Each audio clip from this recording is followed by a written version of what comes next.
Hello viewers, இன்னைக்கு நம்ம பார்க்க போறது My Hero Academia Season 7 Episode 11.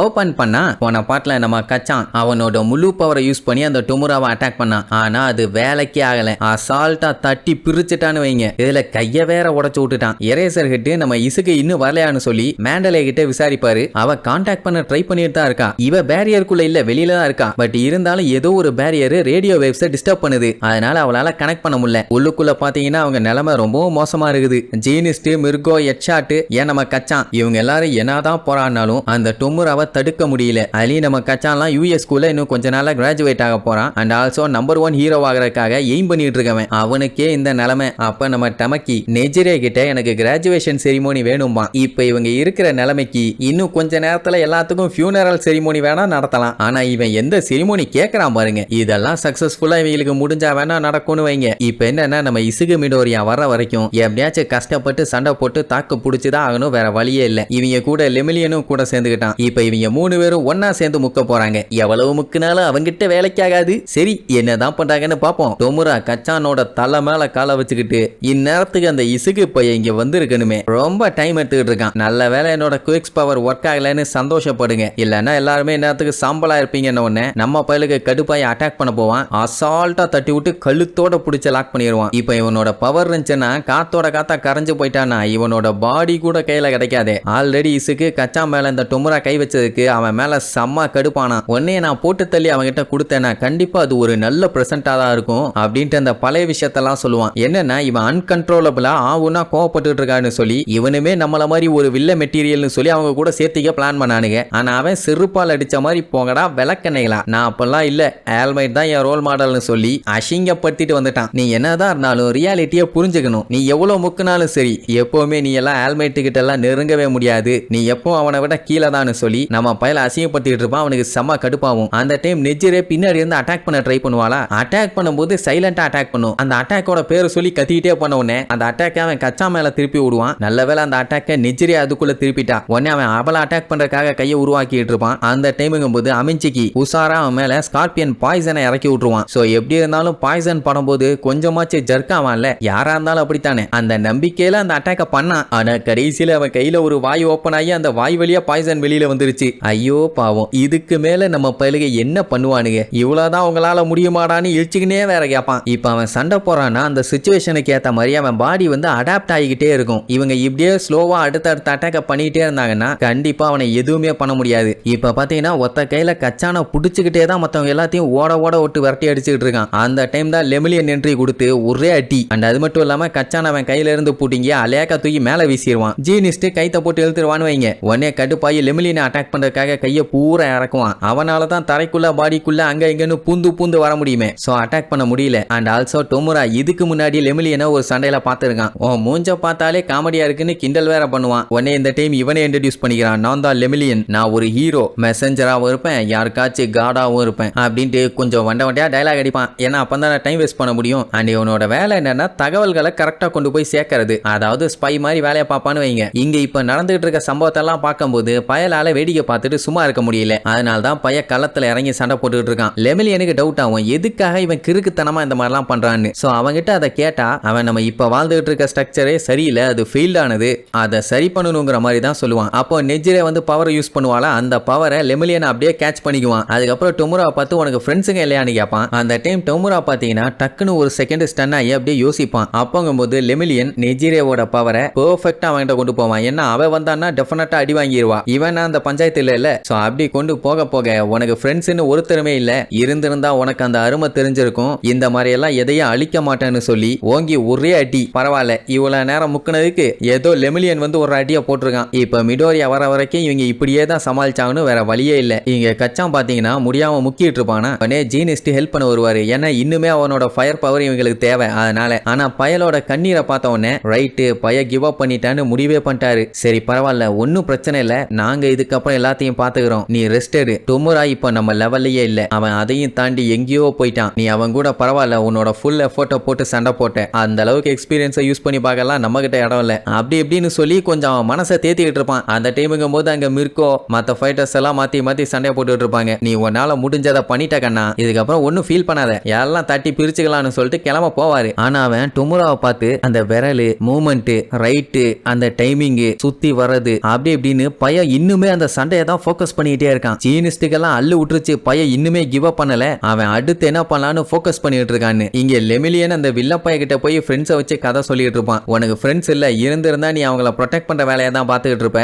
இந்த மாதிரி தேவையில்லாம எல்லாத்தையும் அழிச்சுக்கிட்டு இருக்க மாட்டேன் அப்படி இப்படின்னு சொல்லிட்டு இருக்கும் போது நம்ம டொமுரா மனசுக்குள்ள இருக்க ஒரு சின்ன பையன், அட அவனுக்குள்ளே அந்த சின்ன பையன் ஃபீலிங் இருக்குது இல்ல, அது வந்து லைட்டா ஜர்க் கொடுக்கும். அப்போங்க போது ஒரு சின்ன பிளாஷ்பேக் என்னன்னா, அவங்க அம்மா கிட்ட நானும் என் ஃப்ரெண்டும் சேர்ந்து ஒன்னா விளையாண்டோம், அதுவும் ஹீரோஸா செம ஃபன்னா இருந்துச்சுன்னு சொல்லியிருப்பான். அதை யோசிச்சு பார்த்துட்டு லெமிலியன் கிட்ட கத்துவான், எனக்கும் ஃப்ரெண்ட்ஸுங்க இருந்தாங்கடா விளக்கென்ன, அவனுக்கு பேரு மிக்குன் டோமோ, அவனுக்கு என்னைய ரொம்ப பிடிக்கும் அப்படின்ட்டு அவ்வளவு நேரம் கூலா இருந்தவன் திடீர்னு ரொம்ப சீரியஸ் ஆகி காட்டு கத்த ஆரம்பிச்சிருவான். உடனே லெமிலியனே ஷாக் ஆகி நீ மன்னிச்சிருன்னு அவன்கிட்ட சாரி கேட்பான். ஏன்னா தேவையில்லாத எதையாச்சும் கேட்டு அவனை ட்ரிகர் பண்ணி விட்டோமோன்னு அவனுக்கு பீதி ஆயிருச்சு. அவன் வெறித்தனமா அட்டாக் பண்ணதை பார்த்துட்டு பயந்துட்டான். அவன் மேல அட்டாக் படாது, பட் பயந்துருக்கானா அப்ப எந்த அளவுக்கு வெறியோட அட்டாக் பண்ணியிருக்கான் பாருங்க. ஆனா மறுபடியும் இந்த மாதிரி அவனை உசுப்பேத்தி விட்டுறக்கூடாதுன்னு மட்டும் தெளிவா இருக்கான். ஏன்னா இப்ப அவன் பாடியில இருந்து உருவாகிற புது டென்டக்கிள்ஸ் இன்னுமே ஹார்டா இருக்குது. நெஜிரேவோட பவரை யூஸ் பண்ணி அடிச்சும் கூட அவன் பாடியில ஒரு சின்ன ஸ்கிராட்ச் கூட வரல. அப்படின்னா நிலைமை ரொம்ப மோசம் நாங்க சொல்லிட்டு இருக்கும் போது டொமுரா என்ன தெரியுமா சொல்லுவான், அவனோட பாடி கம்ப்ளீட் ஆயிருச்சாமா. இப்ப என்னன்னா இவன் கூட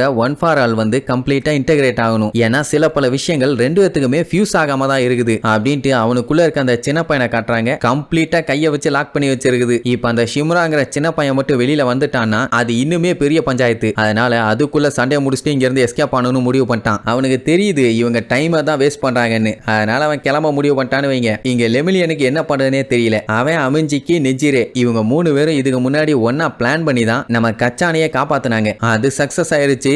இனி இதுக்கப்புறம் இவன் இங்க இருப்பானா இல்லையான்னு தெரியல. ஏன்னா கிளம்புறதுக்கு முடிவு பண்ணிட்டான். ஜீனிஸ்டும் வாடா முடிஞ்சா வந்து ஏன் மேல கைய வைடா அப்படின்ட்டு அவன் கழுத்துல மாட்டி இருக்க துணியெல்லாம் வச்சு அவனை லாக் பண்ண ட்ரை பண்ணுவான். வேலைக்கே ஆகல. அங்க நெஜிரேவும் மேல இருந்து எவ்வளவோ அட்டாக் பண்ணி பார்த்துட்டா ஒன்னும் கரெக்டா அவன் மேல பட்ட மாதிரி தெரியல. இப்ப இந்த இடத்தை உருவாக்குனது இவனை போட்டு தள்ளுறதுக்காக மட்டும்தான். ஆனா நடக்கிற விஷயத்தெல்லாம் பார்க்கும்போது இது உங்களுக்கே நீங்க செஞ்சுக்கிட்ட சாவுப்பட்டி மாதிரி தெரியுது. பாவம் உங்க சாவுக்கு நீங்களே இவ்வளவு ஹை காஸ்ட்ல எல்லாத்தையும் ரெடி பண்ணிருக்கீங்களேன்னு சொல்லி அவன் எல்லாத்தையும் அட்டாக் பண்ண ஆரம்பிச்சிட்டான். நெஜிரே பாத்தீங்கன்னா படாத பாடு விடுவா. ஏன்னா அவ எவ்வளவு அடிச்சாலும் சரி கையை திரும்ப திரும்ப வந்துகிட்டே இருக்குது. அந்த டைம் அவளுக்கு ஒரு சின்ன பிளாஷ்பேக் என்னன்னா, அவ மிடில் ஸ்கூல் படிக்கும் போது ஒவ்வொருத்தருக்கும் ஒவ்வொரு டைப் ஆஃப் குவிக்ஸ் பவர் இருக்கும்ல, அது எல்லாத்தையுமே ஆச்சரியமா கேட்பான். அதாவது ஒருத்தனுக்கு பாத்தீங்கன்னா கையை நல்லா ஸ்ட்ரெச் ஆகும், இன்னொருத்திக்கு பாத்தீங்கன்னா என்னதான் கையை வச்சு அவ யூஸ் பண்ணாலும் ஐ மீன் கிளீன் பண்றதுக்கு யூஸ் பண்ணாலும் அது கிளீன் ஆயிருமாமா. அடுத்து அவளோட டீச்சர் அவ வந்து பயமுறுத்தினதுல பையனா இருந்தவன் பொண்ணாவே மாறிட்டான். அட வேற ஒண்ணும் இல்ல, அவனுக்கு முடி வந்து நீளமா வளரும் அவ்வளவுதான். சோ இப்படி இவளுக்குள்ள இருக்க ஒரு ஆர்வத்துல இந்த மாதிரி எல்லாத்தையும் போய் கேக்குறான். ஆனா மத்தவங்க அதை தப்பா நினைச்சுக்கிட்டாங்க. ஏன்னா அவளோட பவர் வந்து கொஞ்சம் சூப்பரான பவர்னு வைங்க, மத்தவங்களோடதெல்லாம் இந்த மாதிரி சப்பையான பவர்ஸ். சோ அப்படி இருக்கும்போது அவங்க தப்பா தானே நினைப்பாங்க. அதனால அவ எந்த அளவுக்கு மத்தவங்களை பத்தி தெரிஞ்சுக்க நினைக்கிறாளோ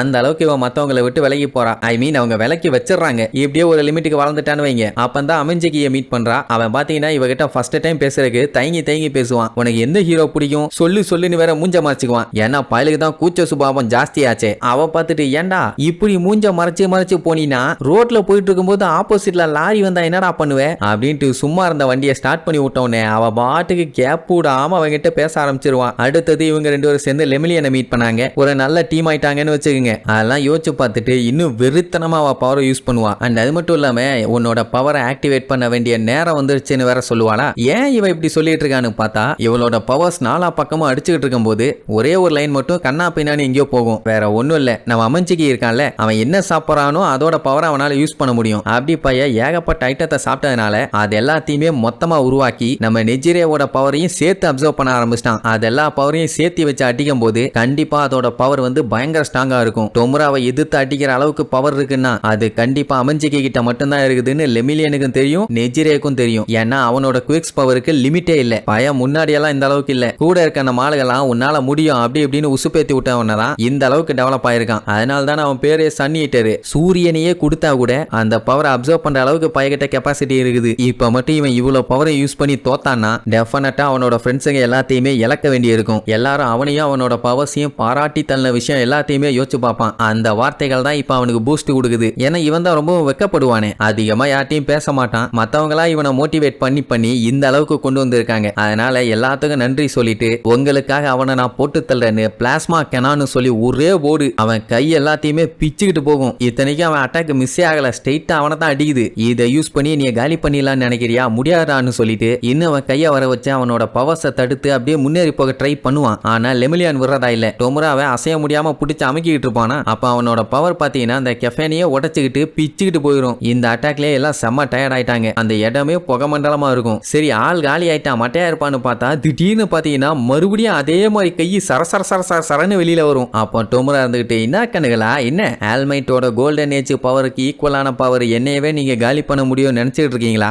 அதுக்கெல்லாம் வாய்ப்பே இல்லாமா. அப்படின்னா பயலுக்கு இப்ப ஆல்மைட் அளவுக்கு பவர் இருக்காமா. அப்படின்னா இவனை காலி பண்றது கண்டிப்பா கஷ்டம் தான். என்ன பண்ண போறாயிலோ தெரியல. அப்ப திடீர்னு பாத்தீங்கன்னா நம்ம கச்சான் பாடியில அவ்வளவு அடி வாங்கியிருக்கான்னு எந்த ஒரு ரெஸ்பான்ஸுமே இல்லாம மத்தவங்களை பாத்துக்கங்கன்னு ஜீனிஸ்ட் கிட்ட சொல்லிட்டு நேரா டொமுராவை நோக்கி போவான். அவரு காட்டுக்கத்து எத்துவாரு. நான் ஏன் ஆல்ரெடி செப்பல்ஸ்ல 40 அடி வாங்கிட்டு வந்திருக்கேன், இப்ப மறுபடியும் போனீங்கன்னா விளக்கு மாத்தாலே அடிப்பா வேண்டான்னு. ஆனா அவன் கேட்கற மாதிரி இல்ல. டொமுராக்கு கடுப்பாயிரும். இவனெல்லாம் அப்பவே அல்லையில அடிச்சாங்க தூக்கி வீசி இருக்கணும். பாடி பஞ்சர் ஆகாம இருந்தோன்னா மறுபடியும் வந்துகிட்டு இருக்கானா, இருறா பொழந்து கட்டிடுறேன்னு வெறியில இருப்பான். நான் ஜெயிச்சே ஆகணும்னு அப்படியே பொறுமையா தான் நடந்து வந்துட்டு இருப்பான். திடீர்னு பார்த்தா ஆளை காணும். என்னடானா டொமுரா மூஞ்சிக்கிட்டு அவன் கை இருக்கும், பட்டால்னு ஒரு பிளாஸ்ட். இப்படி ஒரு அட்டாக் அவன் எதிர்பார்க்கவே இல்லை. உடனே டொமுரா அடுத்து அட்டாக் பண்ணும்போது டப்புன்னு எஸ்கேப் ஆயிடுவான். அவன் வேகத்தை பார்த்தோம், அவன் அட்டாக்ல இருந்து எஸ்கேப் ஆனதை பார்த்தோம் எல்லாம் மிரண்டுருவாங்க. ஏன்னா இந்த நிலைமையில இப்படி எஸ்கேப் ஆக முடியுமான்னு எதிர்பார்க்கவே இல்லை. டொமுரா அடுத்து ஒரு அட்டாக் பண்ணுவான், அதுல இருந்தும் டப்புன்னு எஸ்கேப் ஆகி திருப்பி ஒரு அட்டாக் பண்ணுவான். அப்பதான் ஒரு முக்கியமான விஷயத்த சொல்லுவாங்க. என்னன்னா நம்ம கச்சான் ஃபயர் பவரை கையில பிளாஸ்ட் பண்றான் தெரியுமா? அவன் அதை எப்படி பண்றான்னா அவன் கையில ஸ்வெட் ஆகும்போது நைட்ரோகிளிசரின் அப்படிங்கிற ஒரு கெமிக்கல் வெளியில வரும். அதை யூஸ் பண்ணி தான் அவன் எக்ஸ்ப்ளோஷனையே கிரியேட் பண்றான். கிளஸ்டர் அட்டாக்ங்கிறது அந்த எல்லா வேர்வையுமே சேர்த்து வச்சு அடிக்கிற அடிதான். அதே விஷயத்தை தான் பையன் இப்பவும் யூஸ் பண்றான். அதாவது இதுக்கு முன்னாடி உள்ளங்கையில இருந்து வர்ற வேர்வையை மட்டும் தான் யூஸ் பண்ணான். ஆனா இப்ப என்ன பண்றான்னா அவன் மொத்த பாடியில இருந்தும் வேர்க்கும் தெரியுமா,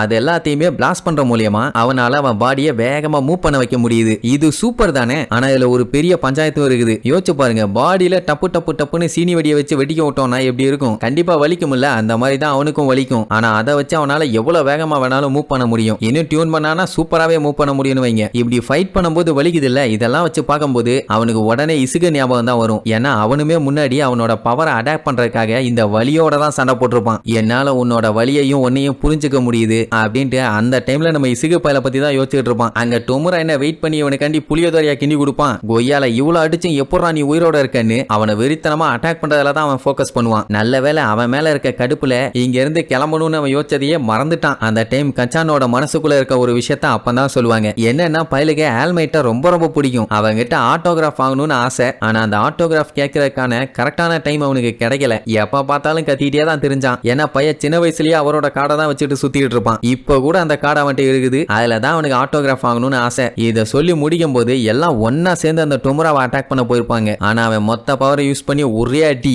எல்லாம் கண்ணா பின்னு செதறிடுவாங்க. அவன் ஆட்டோகிராஃபுக்குன்னு வச்சிருந்த காடு கூட செதறிடும். அந்த டைம் நியூஸ்ல வந்து இந்த மாதிரி சடனா டெம்பரேச்சர் மாறுது அப்படின்ட்டு ஒவ்வொரு ரீஜியன்ஸை சொல்லுவாங்க. நம்ம கச்சானோட அம்மா அப்படின்னா மழை வரும் போலயே, நம்ம பயலுக்கு மழைன்னா சுத்தமா பிடிக்காதேங்கிற மாதிரி சொல்லிட்டு இருப்பாங்க. அதே நேரம் இங்க டொமுரா மறுபடியும் பேச ஆரம்பிச்சிட்டான். என்னன்னா இதுக்கு முன்னாடி போட்ட சண்டை யூஸ் பண்ணி அந்த ட்ரேஸை வச்சு நீ மறுபடியும் சண்டை போட என் கூட வந்துட்ட. நான் டீமன் லார்டு. என் பாடி பாத்தீங்கன்னா இப்ப கம்ப்ளீட்டா ரெடி ஆயிருச்சு. இனிமேட்டெல்லாம் என்னைய யாராலையும் தடுக்க முடியாதுமா. எல்லாம் இங்க செதறி கடந்து பயங்கரமா மூச்சு வாங்கிட்டு இருப்பாங்க. டொமுரா வேற இன்னும் பயங்கரமா பேசிட்டு இருப்பான். சரி ரைட்டுன்னு ஜீனிஸ்ட் மத்தவங்க எல்லாத்தையும் அவனை சமாளிக்க சொல்லிட்டு இவரு போய் நம்ம கச்சானுக்கு ட்ரீட்மெண்ட் கொடுக்கலான்னு பாப்பாரு. பார்த்துட்டு பயங்கரமா ஷாக் ஆயிருவாரு. அவரு மட்டும் இல்ல, அங்க இருக்க எல்லாருமே அப்படியே பேய் அடிச்ச மாதிரி ஆயிருவாங்க. சொல்ல போனா அந்த இடமே ஒரு செகண்ட் இருண்டு போயிரும். ஒன்னும் இல்ல, கச்சானோட ஹார்ட்டையே புடுங்கி எடுத்து அவனை கொன்னுட்டான். கச்சான் பாத்தீங்கன்னா அப்படியே செத்து கிடப்பான். இந்த ட்விஸ்ட நான் கொஞ்சம் கூட எதிர்பார்க்கவே இல்லை. யார் யாரெல்லாம் பாக்குகோ ஃபேனோ கீழே ஒரு ரெட் கலர் ஹார்ட் போட்டு விட்டுருங்க.